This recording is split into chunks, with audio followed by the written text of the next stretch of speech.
Bismillahirrahmanirrahim. Alhamdulillahilladzi azhara qudratahu ala khalqi biizhari habibihi wa nabiyyihi Muhammadin sallallahu alaihi wasallam wa ala alihi wa sahbihi ajma'in. Al-qail a'udzu billahi minasyaitonir rajim.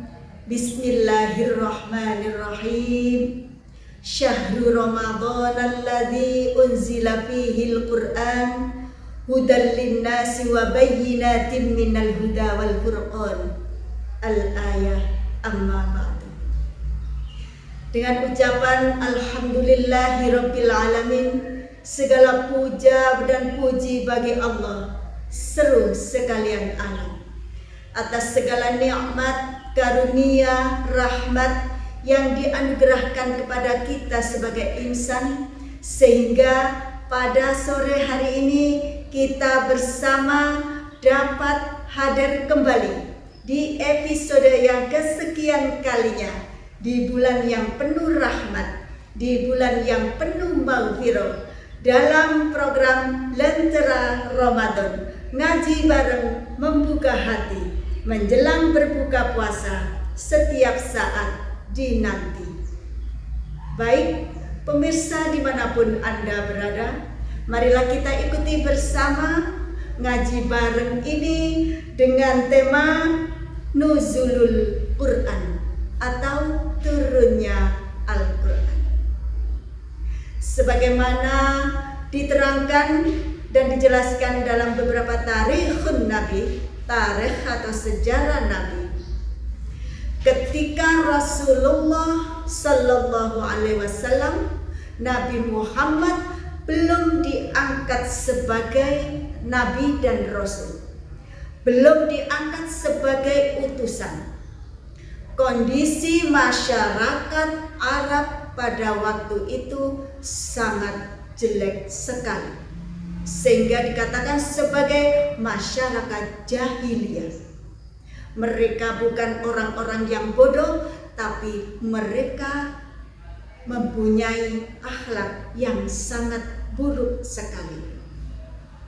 Ketika Nabi Muhammad belum diangkat menjadi nabi, belum diutus sebagai rasul, beliau sudah memikirkan umat yang kondisinya seperti itu. Mereka melakukan sesuatu dengan bebasnya. Mereka melanggar aturan-aturan Allah. Tidak ada aturan yang mengatur pada waktu itu. Sehingga Nabi Muhammad berpikir dan mencari petunjuk bagaimana sekiranya masyarakat Arab pada waktu itu bisa menjadi orang-orang yang baik. Pergilah Rasulullah Sallallahu Alaihi Wasallam ke gunung yang sangat tinggi. Gunungnya adalah Gunung Batu. Di situ ada lubang kecil yang namanya Gua Hira. Di situ beliau bertahanus, uzlah, untuk memohon petunjuk kepada Allah, untuk memohon bimbingan kepada Allah, agar senantiasa umat yang mempunyai akhlak yang tidak baik itu berjalan ke jalan yang benar. Berkali-kali Rasulullah memohon kepada Allah untuk memohon petunjuk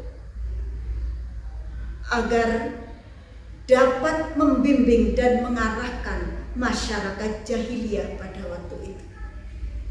Suatu ketika Rasulullah didatangi malaikat Jibril. Beliau terkejut. Malaikat Jibril mendatangi Rasulullah dengan membawa wahyu dan firman dari Allah yang pertama, Al-Alaq ayat 1 sampai dengan 5. Disampaikanlah kepada Rasulullah Sallallahu Alaihi Wasallam ketika beliau ada di Gua Hira. Iqra. Apa jawaban Nabi Muhammad ketika malaikat Jibril mengatakan dan menyampaikan firman Allah yang berbunyi Iqra? Bismi rabbikal ladzi khalaq. Apa jawaban Rasulullah? Ma ana biqori. Ma ana biqori. Ma ana biqori. Saya tidak bisa membaca. Saya tidak bisa menulis apa yang harus aku lakukan.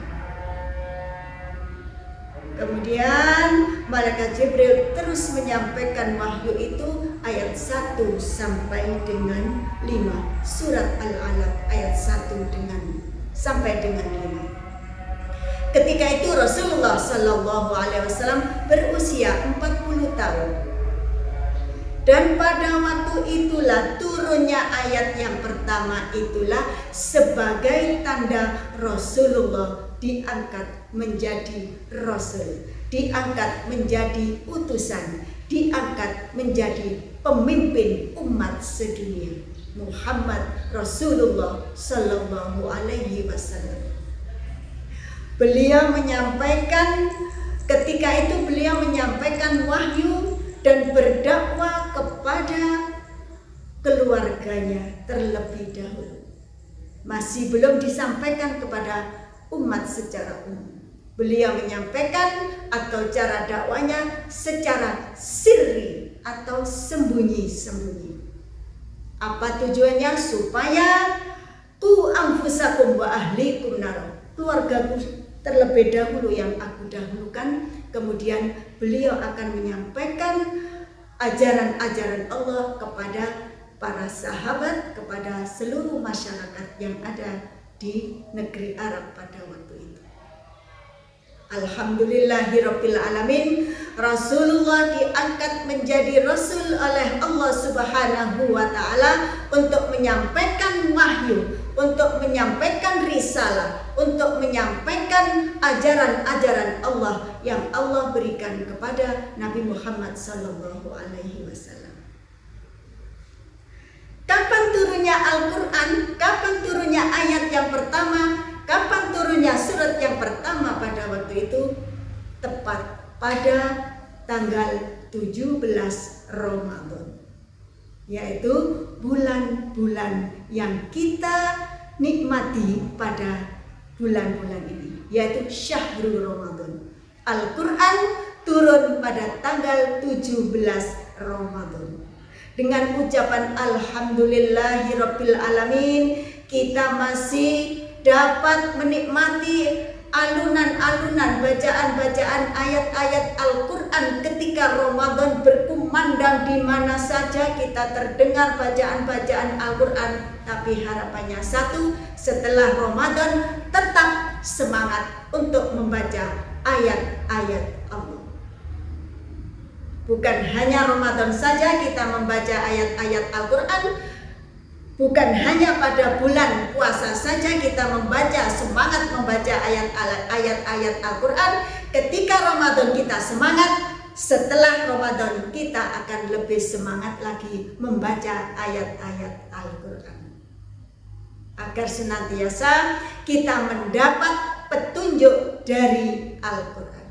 Hadirin pemirsa yang selalu dirahmati Allah Subhanahu wa taala, apa tujuan Allah menurunkan atau memberikan wahyu, menurunkan wahyu kepada Nabi Muhammad melalui malaikat Jibril? Ada beberapa keutamaan atau fungsi daripada Al-Quran. Yang satu adalah sebagaimana ayat yang tadi saya baca di awal, hudal linnasi, sebagai petunjuk bagi manusia.